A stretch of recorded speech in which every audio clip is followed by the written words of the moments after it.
बिस्मिल्लाहिर्रहमानिर्रहीम। आज हम ऐसे ऑसिलेटर्स डिस्कस करेंगे जिसमें फीडबैक सर्किट जो होता है उसमें इंडक्टर और कैपेसिटर इस्तेमाल होते हैं। यानी कि पहले हमने ऐसे ऑसिलेटर डिस्कस किए जिसमें फीडबैक सर्किट में रेजिस्टर और कैपेसिटर इस्तेमाल होता था, लेकिन ये ऐसे ऑसिलेटर हैं जिसमें फीडबैक सर्किट में इंडक्टर और कैपेसिटर इस्तेमाल होता है। तो इसमें सबसे पहले जो है वो कॉलपिट ऑसिलेटर है। कॉलपिट ऑसिलेटर में जिस तरह के सारे ऑसिलेटर के बेसिक असूल होते हैं, प्रिंसिपल होते हैं, वही यहाँ भी अब अप्लाई होता है कि इसमें एक हिस्सा जो है वो एम्पलीफायर होता है और दूसरा जो है फीडबैक सर्किट होता है। तो एम्पलीफायर का जो आउटपुट होती है उसका एक पोर्शन जो है वो फीडबैक के ज़रिए इनपुट को दे दिया जाता है। तो इस तरह ये सर्किट जो है वो ऑपरेट करता है। तो अगर इसके सर्किट को देखा जाए तो ये देखें, ये इतना हिस्सा जो है हमारा ये है एम्पलीफायर, और अगर इसके ऊपर गौर करें तो ये कॉमन एमिटर कॉन्फ़िगरेशन में हमारा बीजेटी जो है वो इस्तेमाल हो रहा है एज एम्पलीफायर। तो कॉमन एमिटर कॉन्फ़िगरेशन में ये हम इस्तेमाल कर रहे हैं इसको। और आपको पता है कि कॉमन एमिटर कॉन्फ़िगरेशन में जो फेज़ होता है वो शिफ्ट हो जाता है 180 डिग्री का। तो इसी तरह ये जो हमारा अपना एम्पलीफायर है ये भी फेज़ को शिफ्ट करेगा। अब उसके बाद बेसिकली जो चीज़ है वो है हमारे पास फीडबैक सर्किट। अब फीडबैक सर्किट में एक इंडक्टर है और दो कैपेसिटर लगे हुए हैं, और ये देखिए दोनों कैपेसिटर्स का जो मिड पॉइंट है उसको हमने ग्राउंड किया हुआ है। इसका क्या मतलब हुआ कि ये कैपेसिटर जो C2 है इसके अक्रॉस बेसिकली जो वोल्टेज डेवलप होती है वो हमें आउटपुट पे मिल रही है। ये देखिए ये ग्राउंड हुआ और ये हमारा जो कैपेसिटर है इसके अक्रॉस वोल्टेज, यहाँ देखिए ये डायरेक्टली यहाँ आउटपुट के साथ कनेक्टेड है। इसका मतलब ये है कि हमारा एम्पलीफायर जो है वो ऑसिलेटर जो है उसकी आउटपुट जो है इस C2 कैपेसिटर के अक्रॉस जो वोल्टेज होगी वो आउटपुट पे अपेयर होगी। और इसी तरह इसका जो फीडबैक आ रहा है, मीन ये फीडबैक सर्किट जो है ये हमारे एम्पलीफायर को जो इनपुट पे वोल्टेज प्रोवाइड कर रहा है, एक्चुअली ये C1 कैपेसिटर के अक्रॉस जो वोल्टेज होगी वो यहाँ इनपुट के ऊपर दे रहा है। इसके ट्रांजिस्टर के यानी कि एम्पलीफायर के इनपुट के ऊपर जो वोल्टेज मिल रही है वो VF है, फीडबैक। ये देखें ये ज़ीरो पोटेंशियल पे हुआ एंड, और ये इसको हमने डायरेक्ट कनेक्ट किया हुआ है इसकी इनपुट के साथ। इसका मतलब यहाँ जितना पोटेंशियल का डिफरेंस होगा उतना ही यहाँ से यहाँ तक का पोटेंशियल का डिफरेंस होगा। इसका मतलब इसकी जो इनपुट है एम्पलीफायर को वो VF के बराबर। अब रही बात कि हम इसकी जो गेन है वो किस तरह कितनी एडजस्ट करेंगे, यानी कि किस तरह उसकी वैल्यू होगी। और दूसरी बात यह है कि इसकी रेजोनेंट फ्रीक्वेंसी की वैल्यू क्या होगी। तो उससे पहले हम रेजोनेंट फ्रीक्वेंसी को ही निकाल लेते हैं। तो आपको पता है कि जब हम एक AC सोर्स जो है उसको RLC सीरीज सर्किट में कनेक्ट करते हैं तो इसकी जो इम्पीडेंस बनती है, ये मैं यहाँ बताता तो नहीं, आपको पता ही होगा कि ये रियल पार्ट बनता है, ये इमेजिनरी पार्ट बनता है। तो Z जो इम्पीडेंस जो होगी R square plus XL minus XC square के बराबर होगी, यानी कि इसकी अंडर रूट। तो रेजोनेंस पे क्या होगा, इसकी इम्पीडेंस जो है मिनिमम होगी, यानी कि उस वक्त ये फैक्टर जो है वो 0 के बराबर होगा। XL माइनस XC 0 के बराबर होगा, या हम कह सकते हैं कि XL जो उस वक्त XC के बराबर होगा। तो XL की वैल्यू होती है 2πfL और XC की वैल्यू होती है 1/2πXC। इसका क्या मतलब हुआ, ये F इधर ले जाएं और ये 2πL जो है इधर ले आए, तो ये आ जाएगा F square is equal to 1/4π²LC। दोनों तरफ का रूट ले तो ये आ जाएगा 2πLC अंडर रूट। इसका मतलब ये हुआ कि इसकी रेजोनेंट फ्रीक्वेंसी जो होती है ऑसिलेटिंग टैंक की, जब RLC सीरीज सर्किट हम इस्तेमाल करते हैं तो उस वक्त इसकी जो रेजोनेंट फ्रीक्वेंसी होती है 1/2πLC अंडर रूट के बराबर होती है। अब यहाँ देखें कि ये भी ऑसिलेटिंग टैंक बन रहा है, इसमें ये दो कैपेसिटर और ये हमारा इंडक्टर है। अब इस सर्किट के अंदर ये दो कैपेसिटर्स का जो कॉम्बिनेशन है उसको हमने CT से शो किया है। अब CT जो है इन दोनों के सीरीज कॉम्बिनेशन को शो कर रहा है।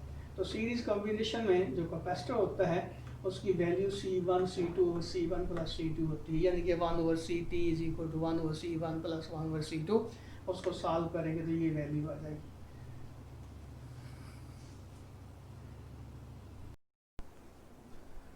तो मैं बता ये रहा था कि ये दोनों कैपेसिटर जो हैं सीरीज में हैं, तो इसका सीरीज कॉम्बिनेशन जो बनेगा CT C1 C2 और C1 प्लस C2 के बराबर होगा। इसका मतलब यह है कि इस ऑसिलेटिंग टैंक की जो फ्रिक्वेंसी बनती है, रेजोनेंट फ्रिक्वेंसी, वो 1/2 पाई LCT अंडर रूट के बराबर होगी। L जो है इस इंडक्टर की इंडक्टेंस है। अब हम ये देखना चाहते हैं कि इसकी अटेन्युएशन कितनी होगी। अब ये देखिए कि V आउट किसके बराबर होगा, यानी कि ये हमारा टर्मिनल जो है यहाँ पे ये ग्राउंडेड है, तो V आउट यानी कि इस कैपेसिटर के अक्रॉस जो वोल्टेज होगी, इसका मैंने पहले बताया, वो V आउट के बराबर होगी। तो V आउट I, इसमें करंट जो फ्लो हो रहा है कह लें कि वो I है, RMS वैल्यू उसकी, और XC2 यानी कि ये सिंपल फार्मूला ओहम्स लॉ वाला, V is equal to I into R। तो चूँकि यहाँ R जो है ये हमारा कैपेसिटर है, कैपेसिटर की रेजिस्टेंस नहीं होती बल्कि ये रिएक्टेंस होती है, तो कैपेसिटर रिएक्टेंस जो है XC2 होगी। तो उसको आपको पता ही है कि ये किसके बराबर होगी, 1/2 पाई FC2 के बराबर होगी। तो V आउट जो आपके पास आएगा वो I/2 पाई FC2 के बराबर होगा। और इसी तरह ये VF फीडबैक जो वोल्टेज है वो कितनी बनती है, तो VF जो है वो I/XC1, तो ये आ जाएगा I/2 पाई FC1। तो अब हम इस फीडबैक सर्किट की अटेन्युएशन देखना चाहते हैं, तो V किसके बराबर होगा, ये एक्चुअली इस सर्किट की ये आउटपुट है, ये इनपुट है। तो इसका क्या मतलब हुआ कि यहाँ आएगा B is equal to VF और V आउट। तो ये VF की जगह उसकी वैल्यू पुट कर दे और V आउट की जगह उसकी वैल्यू पुट कर दे। और ये देखें कि ये जब इसको डिवाइड करेंगे तो ये I से I कैंसिल हो जाएगा, 2πf से कैंसिल हो जाएगा, तो B आपके पास आ जाएगा C2/C1। लेकिन आपको पता है कि क्लोज लूप गेन जो है ऑसिलेटर में 1 के बराबर होना चाहिए। तो ACL जो है 1 होगी, तो इसका क्या मतलब हुआ, और ACL किसके बराबर होगा, AB और B का प्रोडक्ट, यानी कि वोल्टेज गेन एम्पलीफायर की और अटेन्युएशन फीडबैक सर्किट की, इसका जो प्रोडक्ट होगा वो 1 के बराबर होगा। तो यहाँ से हमने ये रिजल्ट निकाला कि AB जो होता है 1/B के इक्वल होगा, और B का रेसिप्रोकल जो होगा आपको पता है C1/C2, इसका रेसिप्रोकल आ जाएगा C1 और ओवर C2। तो ये इसकी हम गेन रखेंगे अपने एम्पलीफायर की। अब देखें कि स्टार्टअप कंडीशन के लिए क्या होना चाहिए कि क्लोज लूप गेन जो है स्लाइटली ग्रेटर देन 1 होना चाहिए। तो इसलिए हम क्या करते हैं कि इसकी जो गेन है वो स्लाइटली ग्रेटर देन C1/C2 रखते हैं। और होता क्या है, जब एम्पलीट्यूड जो है हमारी आउटपुट का यहाँ पे वो सफिशिएंट लार्ज हो जाता है, तो इसमें इनहेरेंट जो इम्पेडेंस होती है वो उसको कंट्रोल कर लेती है, जिसकी वजह से उसका एम्पलीट्यूड जो है वो कांस्टेंट हो जाता है, यानी कि एम्पलीट्यूड जो है आउटपुट जो हमारी उसका एम्पलीट्यूड जो है वो कांस्टेंट हो जाता है एक पर्टिकुलर कंडीशन के ऊपर। अब अगली बात ये देखें कि चूंकि हमें पता है कि ये जो हमारा कॉमन एमिटर कॉन्फ़िगरेशन में जो इसकी इनपुट इम्पीडेंस होती है वो, यानी कि ये हमारे सर्किट की इनपुट इम्पीडेंस होती है, नो डाउट वेरी हाई होती है, लेकिन फिर भी इसका लोडिंग इफेक्ट होगा इसके ऊपर, जिसकी वजह से VF की वैल्यू जो है वो डिक्रीज हो सकती है। तो इससे बचने के लिए हम क्या करते हैं कि बजाय इसके कि हम BJT इस्तेमाल करें, हम ऑपरेशनल एम्पलीफायर इस्तेमाल कर लेते हैं। अब ऑपरेशनल एम्पलीफायर जो है ये इन्वर्टिंग एम्पलीफायर के तौर पर काम कर रहा है। ये देखें, ये जो इन्वर्टिंग टर्मिनल है उसके ऊपर हमने इसकी आउटपुट जो है उसको अटैच कर दिया है। तो ये हमारा अटेन्युएशन अपना फीडबैक सर्किट बना, ये हमारा एम्पलीफायर बना। तो चूंकि आपको पता है कि ऑपरेशनल एम्पलीफायर जो होता है उसकी इनपुट इम्पीडेंस जो इन्फिनिटी को अप्रोच करती है, जिसका मतलब ये हुआ कि इसका जो लोडिंग इफेक्ट होगा, इसका इस सर्किट के ऊपर जो लोडिंग इफेक्ट होगा वो ना होने के बराबर होगा। और अगली बात यह है कि चूंकि इसकी आउटपुट इम्पीडेंस जो है वो बहुत ही स्मॉल होती है, इसलिए आउटपुट पे भी इसका इफेक्ट जो है ना होने के बराबर होगा। तो इसलिए हम आजकल प्रेफर करते हैं कि बजाय इसके कि यूजेटी इस्तेमाल करें, हम ये इस्तेमाल करते हैं ऑपरेशनल एम्पलीफायर, और उसको एज इन्वर्टिंग एम्पलीफायर के तौर पर इस्तेमाल करते हैं। तो यहाँ देखिए, आपको पता है कि इन्वर्टिंग एम्पलीफायर जो होता है उसकी जो गेन होती है वो आर एफ ओवर आर आई के इक्वल होती है, minus R F over are आई। ये नेगेटिव साइन आपको पता ही है, इंडिकेट करता है कि इनपुट और आउटपुट एक दूसरे के आउट ऑफ फेज होती हैं।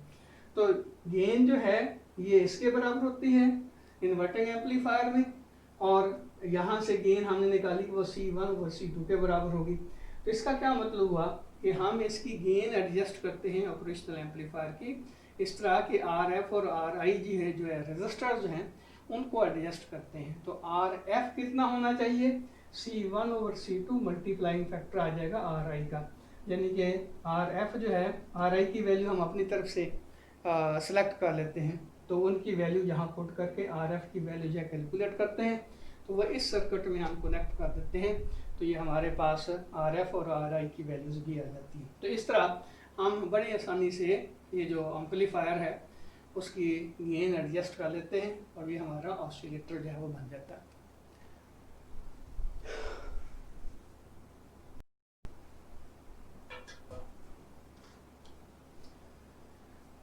ये दूसरा जो ऑसिलेटर है जिसमें फीडबैक में एलसी इस्तेमाल किया जाता है, यानी कि इंडक्टर और कैपेसिटर इस्तेमाल किया जाता है, वह है हार्ट्री ऑसिलेटर।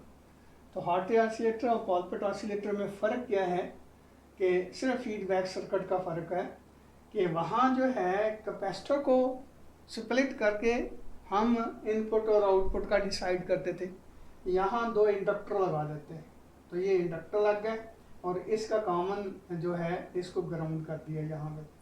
तो ये उसी तरह का एम्पलीफायर है, बीजेटी कॉमन एमिटर कॉन्फ़िगरेशन में हम इस्तेमाल कर रहे हैं। तो इसकी ये वी आउट होगी, ये इंडक्टर L2 के अक्रॉस आती है, और L1 जो है इसकी जो फीडबैक मिल रहा है इसको एम्पलीफायर को, वो L1 के अक्रॉस जो पोटेंशियल डिफरेंस है वो इसका फीडबैक हो रहा है इस्तेमाल। तो यहाँ भी वही बात है कि ये भी सीरीज सर्किट में RLC सीरीज सर्किट है, तो इसमें भी डेफिनेटली क्या होगा कि रेजोनेंस पे XL और XC आपस में बराबर होंगे, और इसकी जो रेजोनेंस फ्रिक्वेंसी होगी वो भी 1/2 पाई LC इन रूट के बराबर होगी। लेकिन यहाँ L जो है इन दोनों का सीरीज कॉम्बिनेशन है, तो इंडक्टर में याद रखें सीरीज कॉम्बिनेशन उसी तरह का होता है जिस तरह रजिस्टर्स में होता है, कैपेसिटर में इसका रेसिप्रोकल होता है। तो ये LT जो आपके पास आ जाएगा L1 प्लस L2, यानी कि पहले ये इंडक्टर जो है इसकी इंडक्टेंस प्लस दूसरे इंडक्टर की इंडक्टेंस, इनका जो सम होगा वो LT टोटल इंडक्टेंस के इक्वल होगा। अब यहाँ देखें इसकी जो आउटपुट वोल्टेज है इनकी वी आउट किसके बराबर होगी, वही IXL2, यानी कि इसकी जो रिएक्टेंस है XL2 है, तो ये वोल्टेज है I इंटू आर वाला फार्मूला वो ओहम्स लॉ वाला, तो ये I और ये 2 पाई FL2 हम लिख सकेंगे, यानी कि XL2 जो होगा 2 पाई FL2 के बराबर होगा, और इसी तरह VF जो होगा वो IXL1 के इक्वल होगा। तो इसकी वैल्यू पुट कर दें I इंटू 2 पाई FL1 आ गया।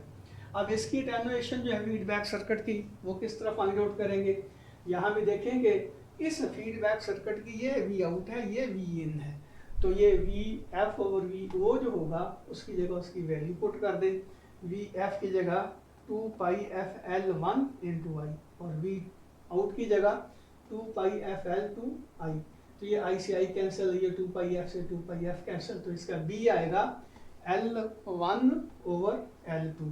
और आपको पता ही अगली बात है कि क्लोज लूप गेन जो है ऑसिलेटर का वो 1 के इक्वल होना चाहिए, और क्लोज लूप गेन जो है ए बी और बी का प्रोडक्ट होता है, ए बी वोल्टेज गेन जो है इसकी एम्पलीफायर की, और बी जो एटेन्युएशन है, इनका प्रोडक्ट जब 1 के बराबर होगा तो डेफिनेटली ए बी जो है वो रेसिप्रोकल होगा बी का, तो ये L2 ओवर L1 आ जाएगा, इसका रेसिप्रोकल आ जाएगा। अब स्टार्टअप कंडीशन के लिए फिर वही बात कि इसकी वैल्यू जो है स्लाइटली ग्रेटर देन 1 होना चाहिए, तो एक खास हद तक जब इसका एम्पलीट्यूड जो बढ़ता है उसके बाद इसकी इनहेरेंट जो इम्पेडेंस है उसको कंट्रोल कर लेती है, यानी कि उसका जो एम्पलीट्यूड है हमारा जो वोल्टेज होती है इसकी वोल्टेज उसका जो एम्पलीट्यूड है वो कांस्टेंट हो जाता है।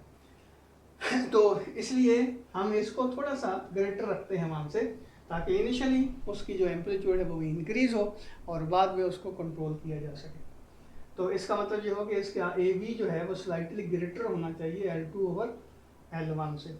और फिर वही बात कि लोडिंग इफेक्ट को रिड्यूस करने के लिए बजाय इसके कि हम बीजेटी इस्तेमाल करें, हम operational amplifier non inverting amplifier के तौर पर यहाँ उसको इस्तेमाल करते हैं। तो इन्वर्टिंग एम्पलीफायर की जो गेन होती है वो आपको पता ही है कि RF/RI साथ नेगेटिव साइन आता है। नेगेटिव साइन आपको ये पता है कि वो बता रहा है कि जो फेज जो है वो शिफ्ट हो जाता है 180 डिग्री का इनपुट और आउटपुट का। तो न्यूमेरिकली हम कह सकते हैं कि RF और RI जो होता है वो L2/L1 के इक्वल होगा।